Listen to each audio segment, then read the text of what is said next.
Hello la team, aujourd'hui au programme Trump indécis face au coronavirus.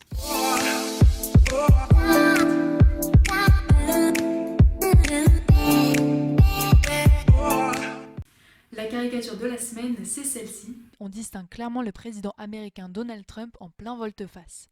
On le voit au golf, avec une balle comparée au Covid-19 et un club qui se casse sèchement à son contact.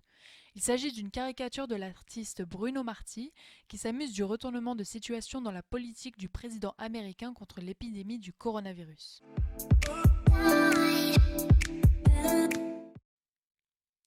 Pour comprendre cette caricature, il faut revenir au tout début, lorsque l'épidémie a été déclarée en Chine. Le président des États-Unis Donald Trump a alors tenté de minimiser la situation. Il déclare notamment sur Twitter que l'année dernière, 37 000 Américains sont morts d'une simple grippe, c'est une moyenne entre 27 000 et 70 000 par an. Rien n'est fermé, la vie et l'économie suivent leur cours. Mais en voyant l'avancée de la situation et les cas augmenter dans son pays, il change radicalement de position et demande la suspension le vendredi 13 mars de tous les vols en provenance de l'espace Schengen. Il publie un nouveau tweet en s'exprimant surpris. Personne ne savait qu'il y aurait une épidémie de cette envergure. Il y a des preuves cependant que l'administration de Trump a été avertie de la pandémie potentielle et de ses dangers pour les Américains, et qu'elle a même reçu un plan sur la manière de gérer la situation, plan qu'elle a rapidement mis de côté. Le 28 février, Donald Trump déclare à la Maison-Blanche « Ça va disparaître un jour, c'est comme un miracle, ça disparaîtra ». Je n'ai pu m'empêcher de vous partager une deuxième caricature de la semaine qui traite du même sujet.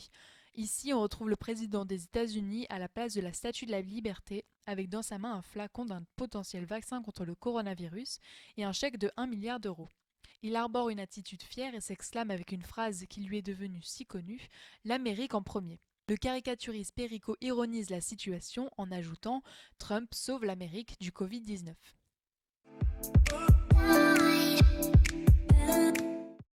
Alors que l'épidémie se propage de plus en plus aux États-Unis, Donald Trump fait une appel d'offres mi-mars au laboratoire allemand CureVac. Il propose pour $1 milliard que la société déplace son aile de recherche aux États-Unis et développe le vaccin pour les Américains seulement.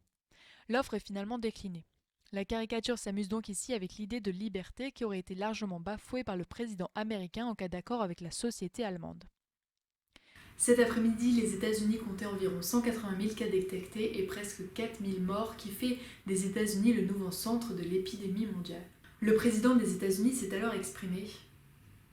I mean, I have seen that where people actually liked it, but I didn't feel different. I've always known this is a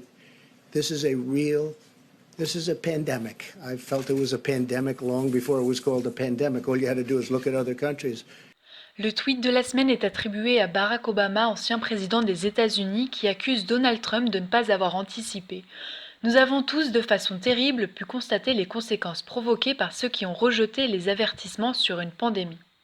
Dans ce tweet, il profite surtout de la situation pour faire un lien avec le changement climatique, qui est un autre sujet nié par Donald Trump. Sur ce, je vous souhaite une bonne journée et une bonne santé.